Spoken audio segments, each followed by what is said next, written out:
Les jeux de paris sportifs sont vus à tout bout de champ par une publicité grandeur nature et les personnes qui pratiquent ces jeux deviennent de plus en plus nombreux.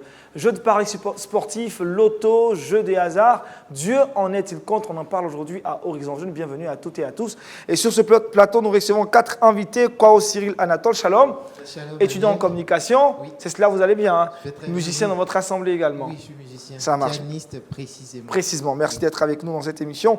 Deuxième invité, Hypothèque et Laté, les pasteurs. Oui, je suis Shalom, pasteur, vous allez bien?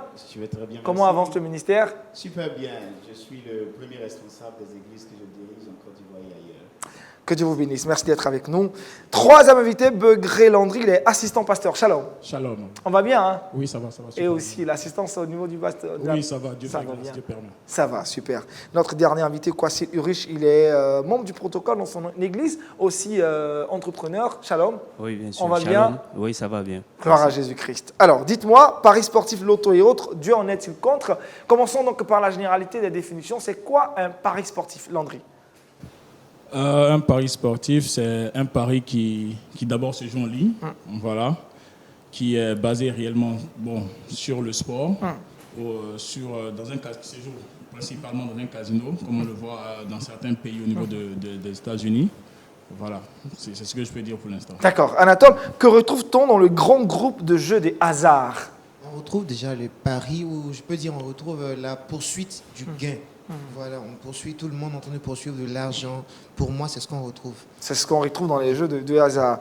Pasteur Hypothèque, quels sont les différents types de jeux des hasards? Alors, déjà, il y en a plusieurs, comme on dit, le jeu de hasard. Il y a le casino, il y a le jeu de tirage, il y a les jeux de grattage, tels que ce qu'on connaît. Bon, il y a aussi les jeux hippiques, avec les chevaux. Donc tout ça, c'est l'ensemble des jeux du hasard qui sont connus en général, Mais il y a de façon officieuse, il y a d'autres jeux que les gens ne connaissent pas. D'accord. Oui. Et vous en parlerez dans cette émission. Ah, Hein? bien sûr. D'accord. Bien sûr. Ulrich, avec toi, nous allons aborder la question donc, de l'origine et l'histoire des jeux de hasard et des paris sportifs. Plus précisément, où, quand et comment est né le pari sportif selon vos recherches? D'accord. Merci. Je suis Aniel Conan. Alors, le pari sportif, d'abord, si vous me permettez, je peux donner la définition. Allez-y, donnez votre définition. Voilà. Pour moi, c'est un pari sportif, comme on le dit, mais qui, à l'origine, qu'on découvre en fait en Grèce antique. Voilà, en Grèce antique, On va rapprocher le micro. oui, pour la première fois. Voilà, donc c'est là-bas qu'on découvre le pari sportif en premier. D'accord, c'est Oui. en Grèce antique qu'on Oui. découvre le pari sportif. Qui d'autre veut se prononcer sur l'origine Oui, du jeu oui, de pari oui. sportif? Comment ça naît? Où et dans quel contexte? D'accord. Déjà, il faut reconnaître que le pari sportif remonte à une date lointaine. Hein. Pas bien déterminée parce que les archéologues, évidemment, n'ont pas pu découvrir de façon concrète une date à laquelle serait associée l'origine. Donc il y a une imprécision au niveau de la date. Mais on peut dire que dans l'Antiquité, avec la Grèce antique, et ensuite au Moyen-Âge, on a le Moyen-Âge, et on a bien sûr avec les Romains à 264 avant Jésus-Christ. Et puis on va à l'ère moderne où on voit les paris sportifs, où c'est légalisé. En France d'abord, dans les années 1887, et ensuite en Angleterre, où on a dans les années 1930. Mais ce n'est pas en ce moment que c'est entré. Le micro. C'est pas en ce moment que c'est entré en scène, non. C'est entré en France en scène avec le roi François Ier, 1527. Je vais dire, c'est ça, 1527. Et puis, l'autre côté, en Angleterre, nous voyons cela apparaître à partir des années 1646. Voilà. Donc, grosso modo, disons en gros, voilà ce qu'on peut dire par rapport à l'historique des paris sportifs. Ça remonte à longtemps, Landry Begré. Oui, Oui. beaucoup longtemps. C'était aussi dans le contexte, c'était aux sorties de grandes affaires, lorsqu'on devait diviser le gain des affaires. La plupart des opposants arrivaient à mettre des paris sur la table, disons, pour pouvoir essayer de départager le gain. contextuellement en Afrique, sinon tropique, ici, les jeux du hasard, c'est pour se faire de l'argent et puis essayer de se trouver une place au soleil. Donc, voilà, donc ça remonte de longtemps, mais de pas aujourd'hui. Pas aujourd'hui. Qui sont les premiers consommateurs des jeux de hasard? Ce sont les jeunes. Ce sont les jeunes. Pour moi, ce sont les jeunes qui consomment plus les jeux de hasard. Vous allez prendre la loterie, le blackjack, les machines à sous, c'est surtout la jeunesse. Est-ce qu'à l'origine, c'était le cas? La jeunesse, c'était la population Non, ce n'était pas encore la jeunesse. Comme l'a dit le pasteur Hypothée, c'était d'abord c'était plus dans la royauté, parce que c'était le pape François Ier, comme il a dit, qui a légalisé. C'était plus réservé à une personne de classe sociale bourgeoise. Et c'est après qu'au fil du temps, disons en 1887, que le jeu a été légalisé, qu'on appelait maintenant le jeu de paris mutuel urbain. Au début, ce n'était pas comme ça. Mais c'est au fil du temps, il y avait l'avènement de la technologie également, que le jeu s'est dirigé plus vers la jeunesse. Voilà. Est-ce que les jeux de hasard se sont diversifiés dans le temps, avec une certaine évolution? Bien sûr, comme on le dit, non seulement diversifié, mais avec des formes différentes. Avec des formes différentes. Au départ, c'était juste pas pour le gain, il faut le reconnaître. Au départ, les jeux étaient organisés pas dans l'intention d'avoir des gains. C'était juste des jeux ludiques. Par exemple, quand on prend les Romains en 246 avant Jésus-Christ, on voit que les gladiateurs, et puis après, ça a pris une forme punitive où des gens qui étaient programmés à mort devaient se battre jusqu'à mort, après avec des animaux. Donc, ce que j'essaie de dire là, c'est qu'il y avait pas au départ cette idée de gain. C'est pas ça au départ. C'est au fil des années que des gens ont réfléchi, surtout la noblesse, surtout des gens d'une certaine classe qui ont réfléchi et qui se sont dit, écoutez, il faut qu'on accroisse nos gains. Donc, on est passé dans les paris, ça prend des formes de casino, des formes de jeux épiques avec les chevaux. Vous savez ce que reprennent les chevaux en son temps, dans l'ancien temps.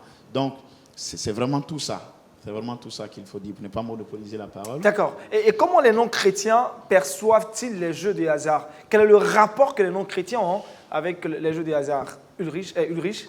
Oui, pour moi, les non-chrétiens perçoivent ce jeu-là comme normal. Pour eux, c'est normal. Comme on le dit, ils sont non-chrétiens. Voilà, du coup, voilà, ils ne peuvent que jouer ces jeux parce qu'eux, ils ne voient que le profit qu'ils tirent. Voilà. Et donc, c'est ce que je peux dire. Voilà. Est-ce que quelque part, la morale humaine, pour les non-chrétiens, ne les pousse pas quand même à repousser ou à dédaigner ce jeu de hasard? La morale chrétienne. La morale humaine. Ils ne sont pas chrétiens, mais ils ont quand même une morale. Aujourd'hui, c'est accepté dans la morale humaine parce qu'on se dit que c'est aujourd'hui une passerelle pour pouvoir se faire de l'argent facilement. Donc, c'est un truc qui est accepté, qui est aujourd'hui congénital même, si tu veux, aujourd'hui à la jeunesse du monde. Donc, je pense pour que le non-chrétien, il n'y a aucun souci, il n'y a aucun problème. Il n'y a aucun souci, c'est une opportunité pour se faire de l'argent avec une certaine intelligence par derrière. Voilà. D'accord. Anatole, sur la question je veux dire que, est-ce qu'il faut forcément dire que c'est seulement les non-chrétiens, comment est-ce qu'ils perçoivent ça? Aujourd'hui, ce jeu, c'est pas seulement les non-chrétiens qui y jouent. Il y en a dans l'Église qui y jouent. Si, on abordera la question de l'Église tout à l'heure. Voilà. Est-ce que les non-chrétiens ont une approche différente? Je dirais oui. Parce que le chrétien, il sait qu'il y a certaines règles à l'Église qui peut-être l'obligent à ne pas y jouer librement, contrairement aux non-chrétiens qui n'obéissent pas forcément à une divinité ou à quelque chose à la maison. Oui. Parce que quelque part, les non-chrétiens sont quand même sceptiques. Il faut intervenir là-dessus. Parce que quand vous prenez Romains chapitre 2, l'apôtre Paul explique quelque chose. Il dit que ceux qui n'ont pas reçu la loi, s'ils obéissent à la loi sans même avoir connaissance de la loi, et que ceux qui ont reçu la loi n'obéissent pas à la loi, bien qu'ils aient connaissance de la loi. Cela veut dire quoi ici? Ce n'est pas tous les non-chrétiens qui s'ouvrent... Qui cautionnent ça. Qui cautionnent. Justement, c'est la question que je pose. Voilà. Non, pas tous les non-chrétiens. Au nom d'une certaine moralité. Cela dépend de l'éducation qu'on a eue. Parce que quelqu'un qui a été éduqué dans une famille où on lui a appris à travailler et à jouir, n'est-ce pas, du revenu qui émane de son travail, ne se laissera pas aller aussi vite dans ces choses. Donc, moralement, il faut être clair, ce n'est pas tous les non-chrétiens qui cautionnent les jeux du hasard. Mais en général, ils sont influencés parce que avec les publicités qui ne font que fuser de partout, les uns et les autres commencent à s'adonner au jeu du hasard. Mais dire que tous les non-chrétiens s'adonnent à cela, ce n'est pas correct. Parce que j'en connais, mais qui ne s'adonnent pas et qui ne veulent même pas entendre parler de cela, bien sûr. D'accord. Réaction Je veux Landry? rebondir dessus pour dire qu'il a signifié qu'en général, ça veut dire que la grande majorité. On peut pas aller au cas par cas parce que forcément, il y a des gens qui ne sont pas forcément attirés par ça. Il y a des gens, il y a plusieurs domaines, il y a domaine X dans la vie. Voilà. Mais en majorité aujourd'hui, le jeu du hasard est vraiment quelque chose qui attire beaucoup plus de monde. Voilà. Non, je veux rebondir. Là, il faut que je rebondisse. Allez-y, pasteur. Quand on voit les statistiques, par rapport à ceux qui s'intéressent au jeu du hasard, les statistiques ne sont pas aussi élevées, je veux dire, très élevées. Non. Quand on prend les jeux hippiques, quand vous regardez les statistiques de ceux qui participent aux jeux hippiques, ils sont juste à 11% de personnes qui participent à ça.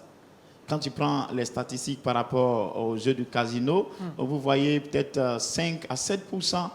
Donc, quand vous regardez dans l'ensemble, ça ne c'est pas les 50% même des gens qui participent aux jeux du hasard. Mondialement parlant. Mondialement parlant, vous avez Bien des sûr. chiffres, des statistiques. Voilà, les statistiques le montrent.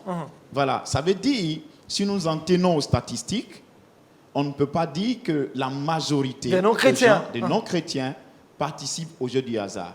C'est vrai que le jeu du hasard connaît un grand essor aujourd'hui, comme il le connaît, on le voit, mais il n'a pas été toujours comme ça. Par exemple, en Afrique, le jeu du hasard, ça fait 70 ans, en 1953, que le football est vraiment arrivé en Afrique, depuis 1953. Et c'est à partir de cette date-là que la question du jeu du hasard a commencé à être connue par le public, par le grand nombre de personnes en Afrique, surtout la jeunesse. Mais au départ, en Afrique du Nord, on avait plus les jeux de chevaux au XVe siècle. Mais ce n'était pas tous dans le sens d'avoir un gain. Donc nous parlons du jeu du hasard et de l'argent aujourd'hui. C'est ça que le terme... C'est le rapport, c'est cela, de l'argent. C'est ça. Donc, si nous allons sous cet angle, il ne faut pas accuser tout à l'heure et dire que tout le monde est intéressé par le jeu du hasard. Même s'ils ne sont pas chrétiens, pas tous sont intéressés par le jeu du hasard, rien que par leur éducation et par quand même un certain niveau de morale et de conscience. Voilà, je pense. Voilà. Anatole veut réagir, réaction? Oui, je dois réagir parce que si on va essayer de se baser sur les mêmes statistiques, faut savoir déjà qu'entre 2015 et 2018, c'est-à-dire 5 ans après la Coupe du Monde qu'il y a eu en Afrique du Sud, il y a eu 20 milliards de francs CFA qu'un bookmaker ici en Côte d'Ivoire a généré en chiffre d'affaires. Oui. Bon, ça s'explique comment si on dit qu'il n'y a pas assez de personnes qui y jouent. Ça s'explique comment? Je peux répondre? Allez-y, pasteur, allez-y, pasteur. C'est tout simple. Nous sommes 5 personnes sur ce plateau. Nous échangeons. Écoutons, on voit 5 milliards sur la table et on dit, bon, si on a les 5 milliards, les 5 personnes ne sont pas suffisantes pour produire les 5 milliards. Ce n'est pas vrai. Parce que toi qui me parles, mon frère, tu peux produire juste dans les 5 milliards, 2,5 milliards ou 4 milliards de toi seul. Donc, en termes participatifs au jeu du hasard, on ne peut pas dire que parce qu'on a eu un chiffre d'affaires de 20 milliards, ça veut dire qu'il y a plus de personnes qui ont participé. Parce qu'un seul individu, évidemment, peut miser beaucoup. Tu comprends? Donc, si on dit, parce qu'on a eu un chiffre d'affaires très élevé, ça veut dire qu'il y a eu beaucoup de participants, je ne crois pas que ce soit correct, mathématiquement parlant. Donc, il faut comprendre que si on veut aller là, je peux même aller un peu plus loin. Et en 2022, on a eu la Coupe du Monde. Cela a généré combien? Pour ceux qui ont parié au jeu du hasard, cela a généré 613 millions d'euros. Rien que pour les paris en ligne. C'est peu? Non, c'est beaucoup. Mais vous ne pouvez pas insinuer ou bien déduire que parce qu'on a eu 613 millions d'euros, ça veut dire qu'il y a beaucoup, la majorité des gens sur la Terre ont participé. Parce que c'est un chiffre qui est quand même considérable. Il est considérable, mais à vous seul, vous pouvez miser 100 millions. Bien sûr. Voilà. Donc, partant de ce principe, on ne peut pas dire que la majorité des non-croyants sont pour les jeux du hasard. Non. La morale de chacun, l'éducation de chacun lui permet d'avoir quand même des garde-fous. Il ne faut pas jeter un discrédit sur l'ensemble quand même des gens parce qu'ils ne sont pas chrétiens. D'accord. Qui sont les propriétaires ou les promoteurs des jeux du hasard? Ulrich, avant que le pasteur... Je pense personnellement que les promoteurs, il y a des États. Des États? Oui. Ok. Il y a des individus. Ah, des individus. Voilà. Ils sont des promoteurs. Les promoteurs Oui. des jeux du hasard. Qui font la sous-traitance, en fait. La sous-traitance. Oui. D'accord. Et à quel but? Oui, dans le but de nourrir son homme. D'accord. Ou bien, je n'ai pas bien saisi la question. C'est cela, vous avez dit Oui. dans le but de Ok. nourrir son homme, c'est de l'argent qu'il faut gagner, c'est le gain. Oui, les promoteurs... Je voudrais aussi préciser que quand on parle de gain, il ne faut pas voir aussi le côté pécuniaire seulement. Voilà. Qu'est-ce qu'on peut avoir comme gain derrière? Parce au-delà? que ceux qui font le pari ne parient pas uniquement que sur de l'argent, mais parient aussi avec des biens matériels. Ça, il faut le préciser. Oui. Intéressant. Intéressant. Aussi des biens matériels. Est-ce qu'il y a des jeux qui sont typiques pour seulement avoir des biens matériels? Oui. Est-ce que vous en connaissez allez-y. plusieurs? Ou c'est Bon. pour forcément avoir des biens matériels, des objets? Bon, déjà, peut-être qu'il faudra préciser quelque chose. Parce qu'il y a des jeux du hasard et d'argent, et il y a des jeux qu'on appelle les jeux d'adresse. D'adresse. Voilà. Faites la différence. C'est quoi la Voilà. différence entre les jeux jeux d'adresse? d'hasard, du hasard et de l'argent, c'est des jeux dans lesquels on trouve en général du pari, le pari, où les gens, je ne dirais pas investissent, non, où des gens utilisent leurs fonds ou mettent en jeu leurs fonds afin d'avoir un retour, bien sûr, en s'attendant à un résultat soit favorable ou non, ils gagnent ou ils perdent.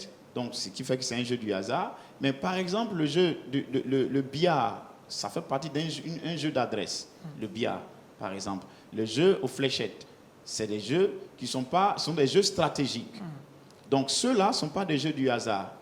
Maintenant, en français, les choses ne sont pas assez faciles, mais en anglais, on dit de gambling. Donc, de lottery and de gambling, ça fait deux choses. La loterie, c'est quelque chose qu'on tire en général au sort. Mais le gambling, c'est là où on met en jeu, soit on peut mettre sa maison en jeu, on peut mettre peut-être sa montre en jeu, ses biens en jeu. Et ça, c'est un peu là la différence. Il y a une différence qu'il faut connaître. Donc, les jeux d'adresse ne sont pas les mêmes choses que les jeux du hasard. Les jeux du adresse, en ce sens qu'ils demandent de la compétence et de l'expérience de ceux qui les jouent. Mais les jeux du hasard, ça relève du pur hasard. Du pur hasard. On s'attend juste à la chance. Ok. Et pour préciser, il y a 70% de ceux qui jouent aux jeux du hasard perdent. 70% De ceux qui jouent aux des jeux du joueurs hasard de jeux de hasard perdent. perdent. Il n'y a que 30% Bien qui sûr. gagnent. Ah ouais, 70%. D'accord. Intéressons-nous maintenant aux jeux des hasards, aux paris sportifs et surtout à leur essor. Aujourd'hui, qu'est-ce qui justifie la prolifération, le succès des jeux du hasard? Aujourd'hui, pour moi, s'il y a réellement une grande affluence au niveau des jeux du hasard, c'est parce que beaucoup n'arrivent pas à réellement se situer au niveau de la vie. Oh. Beaucoup n'arrivent pas à se donner un chemin. Aujourd'hui, c'est malheureux de le dire, mais beaucoup n'arrivent pas à trouver, à pouvoir connaître le projet de Dieu pour soi-même. Voilà. Et donc aujourd'hui, les gens se mettent à compter sur le hasard, sur la chance. Et donc c'est ça, les paris en ligne, les jeux, comme il le disait dans tout son ensemble, deviennent une opportunité afin de pouvoir essayer d'avoir une lueur d'espoir. Voilà. Donc c'est pourquoi ça a pris de l'ampleur. Et malheureusement aussi, derrière ça, les États s'y mettent parce qu'ils savent qu'aujourd'hui, ils ne peuvent pas donner gain de cause à leur population au niveau du boulot, au niveau de l'employabilité. Et donc, qu'est-ce qu'ils font? Ils arrivent à susciter de l'engouement au niveau de ces jeux-là pour que les jeunes ou bien la population arrive à réellement se mettre à fond dedans. Avant de prendre l'avis des autres sur la question, mais on retrouve des travailleurs, des entrepreneurs qui parient. Bien sûr, beaucoup. Eux, ils n'ont pas parce trouvé leur que voie aussi, ils ne savent pas. Non, mais en fait, ne confondez pas ce qu'on appelle un emploi et puis trouver sa mission sur Terre. Aujourd'hui, beaucoup n'arrivent pas à trouver leur mission sur Terre parce qu'ils ne sont pas informés sur eux-mêmes. Ici, je l'ai dit une fois sur ce plateau-là, que beaucoup ne sont pas aiguisés, ne connaissent pas réellement ce que Dieu attend d'eux. Quand ils sont nés, ils ne savent même pas pourquoi ils sont nés, etc.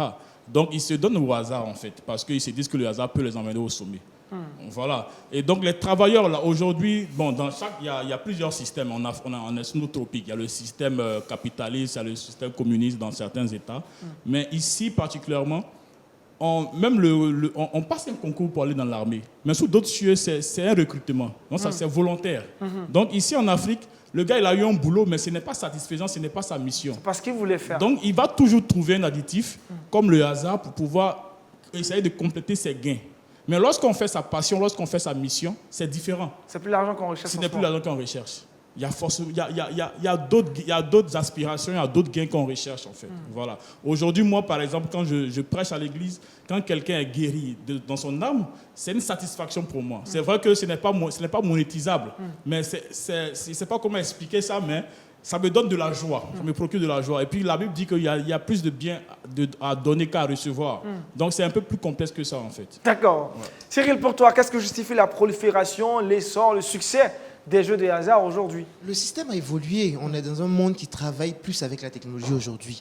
Et avec l'avènement de la technologie, le renouvellement, tout ça, ça fait qu'aujourd'hui, plus besoin d'aller jusqu'à l'autre bout de la ville pour parier. Avant, par exemple, pour jouer à la loterie, il fallait, par exemple, dans les villages, tu donnes le numéro au gars, il va aller peut-être dans une autre ville, peut-être à Quatraca, pour aller faire les coupons, et le soir, il te renvoie les tickets. Là, par exemple, maintenant, ça se fait plus. Tu prends ton téléphone, tu vas sur le site du bookmaker, tu saisis le site et tu paries, tu fais tes paris, tu gardes ton coupon. Si le soir, c'est rentré, tu es d'accord. Donc, moi, je me dis que, bon, je pense que c'est grâce à la technologie que tout ça... il y a eu un boom. Voilà. C'est la technologie qui a favorisé ça. D'accord.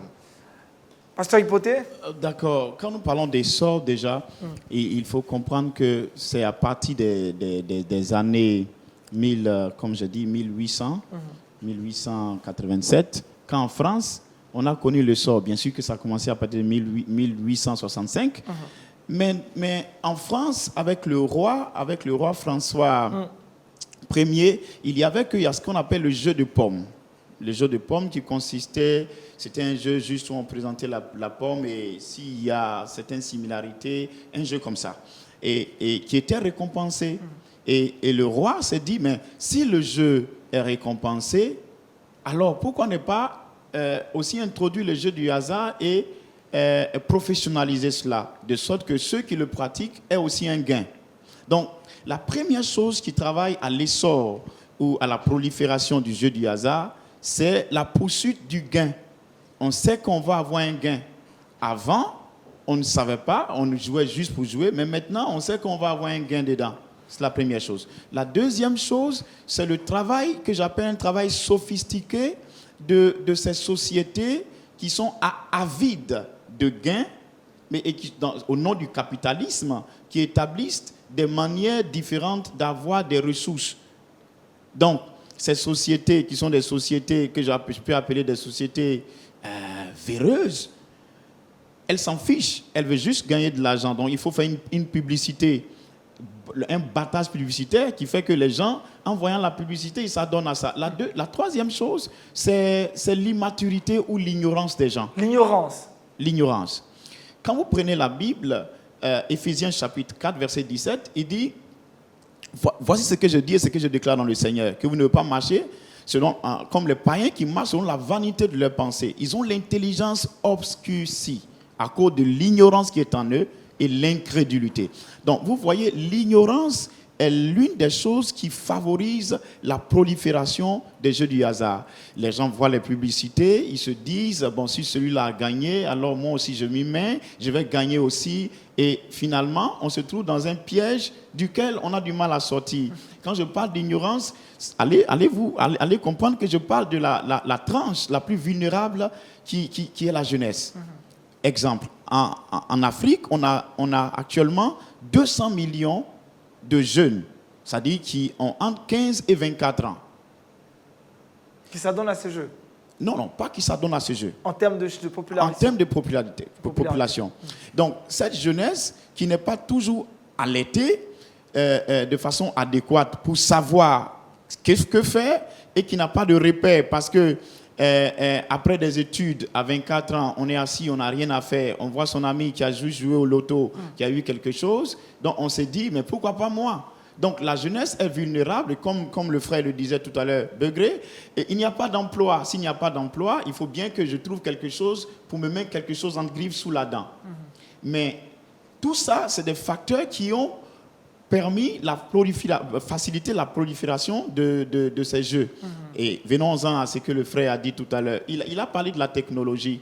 Le jeune garçon de 15 ans, il a accès à un téléphone, un smartphone aujourd'hui. Il n'y a pas de restriction parentale. Il va et des publicités fusent de partout sur son téléphone. Tout de suite, là, on lui dit, bon, écoute, tu peux miser ceci et avoir cela. À l'insu même des parents, il commence à s'y mettre. C'est des sommes dérisoires, ça commence comme ça, mais après, on devient accro. Donc, l'un dans l'autre, il y a beaucoup de facteurs qui favorisent cela. Mais ce qui est plus marrant, c'est de savoir que des gens au plus haut sommet travaillent à ce que cela soit établi. Mais pour légaliser la forfaiture, j'appelle la légalisation d'une forfaiture, parce que quand on sait que cela est destructeur, mais quand on légalise cela, je ne comprends pas. D'accord. On va essayer de comprendre ça ensemble. Est-ce que les jeux de hasard sont forcément destructeurs? D'accord, tout à l'heure on verra. On va prendre l'avis de Ulrich sur la question. Pour toi, qu'est-ce qui justifie? Pour moi, ça se justifie à 3 niveaux. 3 niveaux. Premièrement, c'est la convoitise. On va rapprocher le micro. Oui, la convoitise. Beaucoup convoitent un X qui a joué au loto, qui est devenu millionnaire. Du coup, moi, pourquoi ne pas essayer de tenter ma chance? Donc, la convoitise. Deuxièmement, c'est la mauvaise politique de nos gouvernants. Voilà, il y a une mauvaise politique. Et quand je parle de mauvaise politique, avant, les jeux de hasard étaient encore plus... Pour miser, étaient encore plus vraiment coûteux, je me dis, selon mes recherches. Voilà, mais maintenant, avec 100 francs, tu peux avoir 10 000. Avec 100 francs, tu peux avoir 100 000. Avec 200, donc du coup, c'est accessible à tous. Donc si c'est accessible à tous, du coup, le jeune, tout de suite, de 15 ans, se voit être millionnaire. Voilà. Et puis, il y a l'éducation parentale. Voilà. Donc, je pense que tout ça en fait partie. D'accord. Oui. Réaction, Cyril, tu voulais dire quelque chose à propos en fait, de... j'avais voulu demander, est-ce que le pari sportif, aujourd'hui, on peut dire que c'est vraiment quelque chose qui peut empêcher de réussir dans la vie? D'accord. Le pasteur va répondre plus tard. Pour l'instant, on va poursuivre. Oui, Landry veut dire un mot aussi à propos des raisons qui justifient la prolifération. Les raisons sont multiples. Aujourd'hui, bon, je vais essayer de restreindre le sujet sur la religion chrétienne, ou bien sûr sur les chrétiens. Aujourd'hui, les chrétiens ne sont pas réellement puissants dans le monde. Peut-être que c'est mon constat, à moi, c'est mon opinion. Et aujourd'hui, c'est malheureux de le dire parce que dans les postes de décision, il n'y a pas réellement assez de chrétiens. Peut-être qu'il y a des chrétiens, mais qui ne sont pas connus. Voilà. Et donc, ça interagit en fait sur la décision, mais le comportement de la population. Donc, c'est vrai, on va à l'église le dimanche, on revient, on va au boulot, mais on se soumet à la loi des personnes qui ne sont pas chrétiennes. Et donc, aujourd'hui, que ce soit dans la technologie, que ce soit dans le cinéma, etc., avec les publicités, tout ça, ça donne de la force à ces jeux-là. Donc, il ne faudrait pas qu'on puisse se plaindre pour dire que ça prend de l'ampleur. Ça va prendre de l'ampleur tant que nous aussi, on ne crée pas de richesses. Et on doit créer des richesses. C'est le cas, comme je le disais, c'est le cas de Daniel, qui est arrivé à travailler avec les magiciens, qui est arrivé à travailler avec un roi qui n'était pas chrétien. On doit arriver à infiltrer le réseau. On doit créer...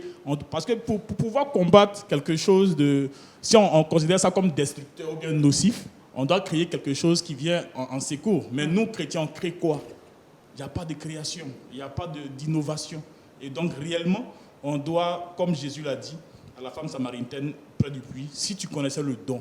Donc, on doit connaître nos dons. Je pense que dans l'Église, il y a des gens qui sont quand même à un certain niveau de réflexion qui peuvent vraiment résoudre ce genre de problème. Si vous étiez chef d'État d'une nation, vous interdirez les jeux de hasard? Bien sûr.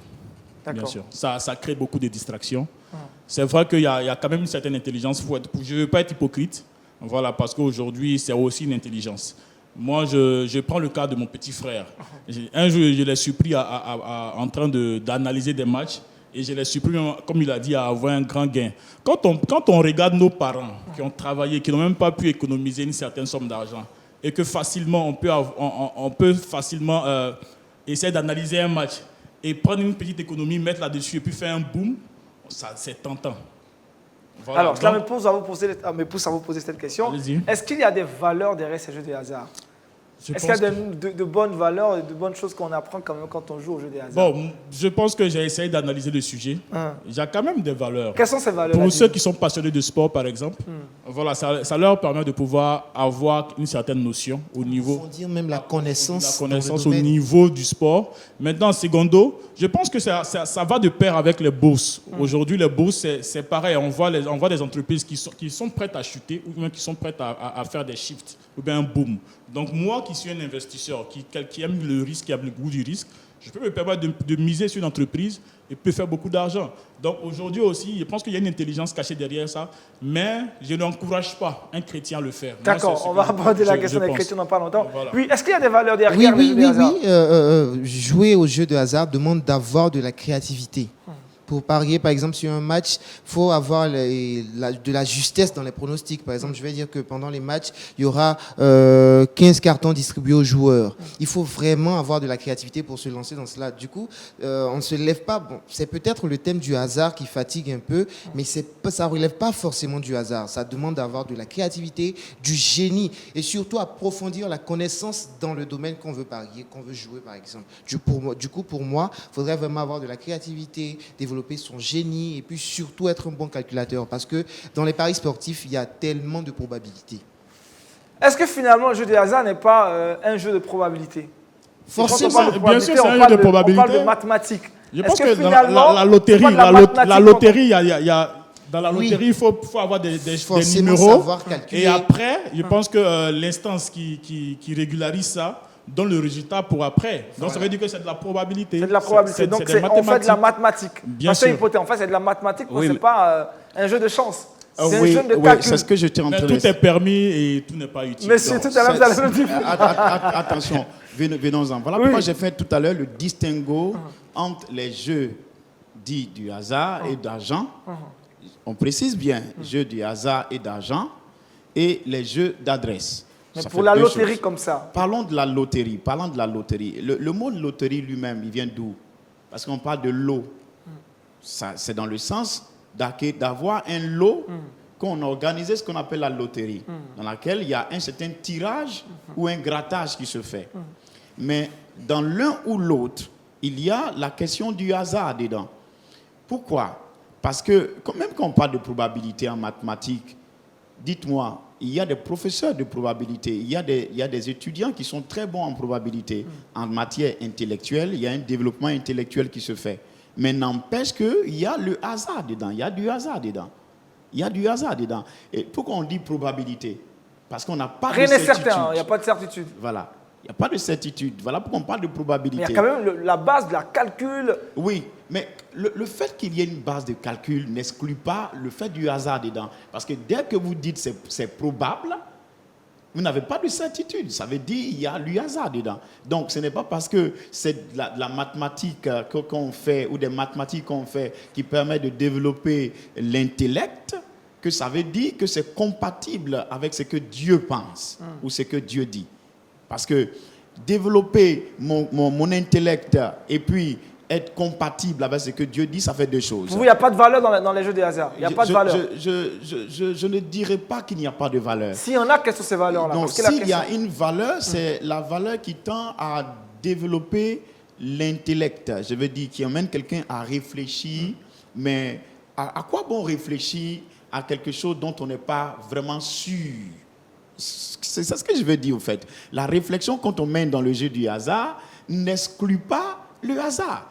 Je réfléchis au hasard, si vous voulez. Voilà, je réfléchis au hasard. C'est-à-dire qu'il y a quand même une probabilité que ça marche. Mais la clé ici, c'est réfléchir. Pourquoi Donc je la dis valeur, il y c'est a la une réflexion. dedans. Voilà, la valeur, c'est la réflexion. Mais il faut que celui qui réfléchit sache qu'il réfléchit à un hasard. Sa réflexion est basée sur le hasard.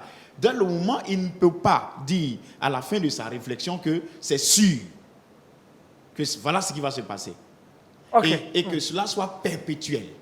Voilà mon problème, au fait, où je dis. D'accord, Ulrich va se prononcer. Est-ce que pour toi, il y a oui. des valeurs dans les jeux Oui, de pour hasard? moi, je voudrais corroborer un peu juste ce que le pasteur dit. Voilà. Dire que le jeu de hasard a des valeurs, pour moi, c'est aux antipodes de ce que la Bible dit. Oh, pourquoi? Dis donc. Oui, parce qu'on peut réfléchir autrement, hein, et créer de la richesse, mais pas forcément réfléchir. Et puis cette réflexion-là encore a pour but, comme finalité, un hasard. Parce que là, quand on réfléchit, on n'est même pas sûr qu'on va gagner. Or, la réflexion, c'est pour quand on réfléchit et qu'on trouve une idée et qu'on matérialise l'idée, c'est pour avoir un résultat. Et quand le résultat est encore incertain, c'est que ça ne vaut pas la peine. Ça vaut pas la peine. Oui. Donc pour toi, il n'y a aucune valeur. Il n'y a aucune valeur. Aucune valeur dans les jeux de Déjà, hasard. déjà, si vous le permettez, tu nous apprends là que tout ce que les jeux de hasard incarnent comme valeur sont contraires à ce que la Bible dit. Pour lui, il n'y a Est-ce aucune que- valeur dans les jeux de hasard. Il n'y a D'accord. aucune valeur. Est-ce qu'il y a un seul passage de la Bible qui interdit de jouer aux jeux de hasard? D'accord. Moi, je pense personnellement qu'il n'y a pas de passage direct qui interdit le jeu du hasard. Dans ce Mais cas, il y a pourquoi? Non, je viens. Il y a des passages qu'on peut utiliser. Hein? Oui. Le pasteur est là, il est mieux situé pour nous enseigner sur ce point-là. Mais Ah, il y vous a êtes des là aussi pour passages- répondre aux questions, pas que Oui. le pasteur. Hein. Oui, Allez-y. oui. Oui, voilà. Mais il y a des passages quand même qui nous interdisent, hein, tous ces jeux-là. Moi, j'en ai Notamment- pas lu. Bon, attends, Oui, je peux oui, aider. vas-y. Assez courtement. Allez-y, pasteur. Allez-y. Assez courtement, et il faut clairement dire quelque chose que je vais préciser. Dire toujours que est-ce qu'il y a un passage précis qui en parle, ce n'est pas la bonne manière de poser la question. C'est quelle est l'idée originale et originelle de Dieu quant à X ou à Y. Parce que dans tout ce que nous disons, il y a quelle est l'idée qui est derrière. Dans le jeu du hasard et d'argent, l'idée qui est derrière, c'est le gain et le gain facile. Donc on Est-ce gagne que- facilement dans les jeux de hasard. Moi, je reste un peu perplexe parce qu'en même temps, tous ces jeux-là, c'est toute une organisation. Hein. Parce que les banques sont entrées dans ces jeux-là. C'est réellement trop structuré. Ceux qui sont derrière les plateformes réfléchissent exactement. Oui, il y a- Est-ce que oui. c'est dans les hasards qu'ils réfléchissent? C'est pourquoi je suis en train de dire. Je dis ce qui est bon là-dedans, et je ne nie pas, c'est la réflexion. Mais dites-moi, ceux qui ont construit la tour de Babel, est-ce qu'ils réfléchissaient? Bien évidemment, ils réfléchissaient, pasteur. Et au point où Dieu lui-même a dit, attention, ceux-là ont un tel projet que si on ne les arrête pas, ils vont atteindre le ciel. Ils utilisaient les réflexions. Ils faisaient les briques, du bitume et tout ça. C'était une bonne réflexion. Construire une maison, c'est une mauvaise chose. Mais c'était contre la pensée originale et originelle de Dieu. Donc le fait que les banques ou des structures, méga structures ou quoi que ce soit organisent le jeu du hasard ne veut pas dire que cela est cohérent ou est compatible à l'idée de Dieu. C'est ce que je veux dire. Moi, je suis d'une part d'accord avec lui. De l'autre part, c'est comme le nucléaire. C'est une science dans la chimie nucléaire, c'est comme ça qu'on dit. Oui. Ceux qui l'étudient, là, bon, à la base, on l'éradique dans la formation ou on garde cette formation-là. Pour créer des bombes atomiques Parce et que tout quand ça. on garde cette formation, pour finir, on voit des pays qui aujourd'hui ont le nucléaire. Mais le nucléaire, ce n'est pas pour s'amuser, ce n'est pas du chewing-gum. On sait les dégâts que ça crée en fait dans les nations. Voilà. Donc je veux dire quoi? Il suffit, s'il me disait que ça dépend de l'utilisation, de ce qu'on fait. C'est comme l'Internet aujourd'hui, Google. Google est ouvert à tout le monde. Moi, aujourd'hui, avant de sortir, j'ai fait des recherches. Donc, ça m'a aidé, ça m'a formé d'une certaine manière. Mais il y en a d'autres qui font du n'importe quoi avec. Donc, si c'est basé sur l'utilisation, je peux dire OK. Donc, il y a forcément une intelligence.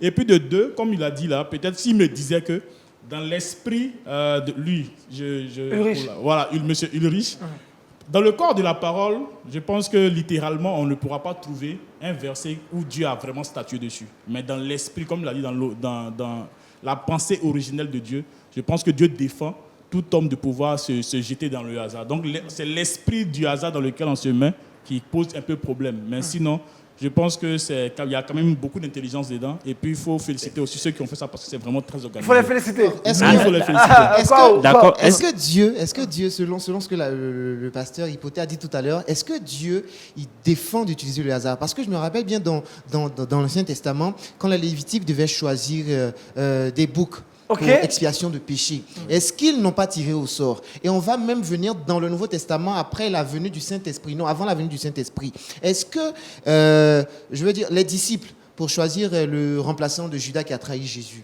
comment est-ce qu'ils ont fait? Est-ce qu'ils n'ont pas tiré au sort?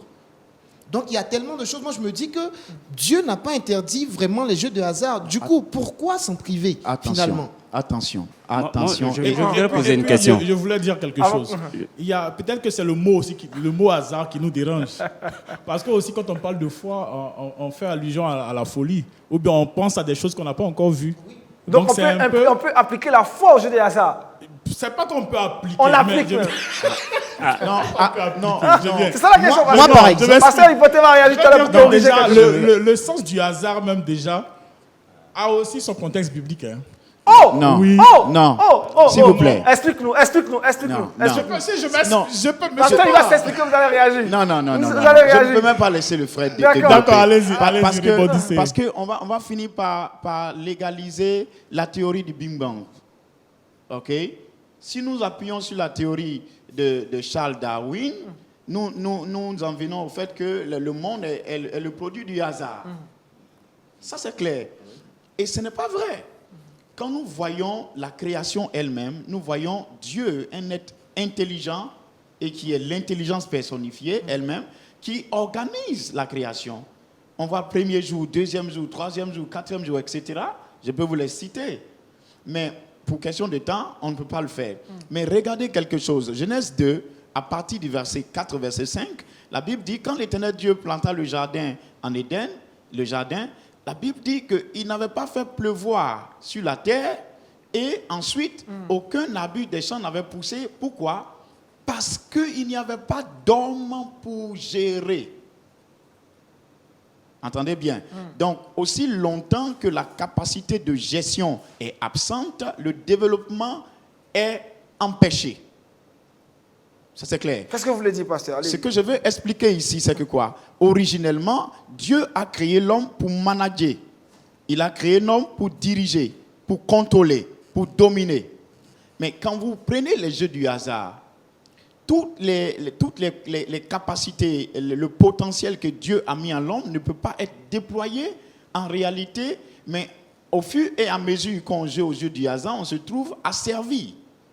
Asservi dans quel sens? Asservi dans le sens où on devient accro, au point où d'autres ont perdu leur bien, n'ont plus de vie, ils sont devenus des clochards par exemple. La plupart... Et ceux qui ont eu à réussir. Non, la plupart... Vous dites ceux qui ont eu à réussir, mais les statistiques nous prouvent que 70% de ceux qui jouent au jeu du hasard échouent. Mais après, tout le monde ne peut pas être riche dans Je ce peux lui monde. poser une question. Moi, c'est par rapport à... Ça m'est venu. Comment on appelle ça? Abraham. Oui. D'où lui est venu Oui. l'idée de savoir que Dieu allait ressusciter son fils. C'est tout simple. Quand vous lisez Hébreu chapitre 11, vous voyez qu'on dit c'est par la foi. C'est par la foi qu'Abraham... Écoutez, il n'avait pas encore vu un Dieu ressusciter quelqu'un devant lui. Bien sûr. On est tous d'accord. Mais c'est ce qui explique la Voilà. foi. C'est pourquoi cet hasard dont je parlais, on peut dire que partiellement, il est un peu contextualisé dans la Bible. Parce que nous aussi, on se met dans le hasard, mais dans le hasard qui est personnifié par Dieu, qui a un fondement. Non. C'est quand même grave, hein? C'est grave ce que vous dites, frère. C'est très grave. C'est ce que je dis, c'est Non, l'explication.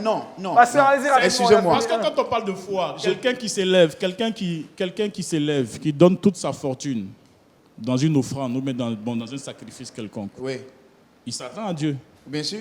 Mais pour ceux qui le voient, qui n'ont Oui. pas encore vu Dieu, comment Est-ce qu'ils ils perçoivent cela? perçoivent ça? Qu'il est fou, ce monsieur. Mais Voilà qu'il est le fou. non, le problème, ce n'est pas ceux qui le voient.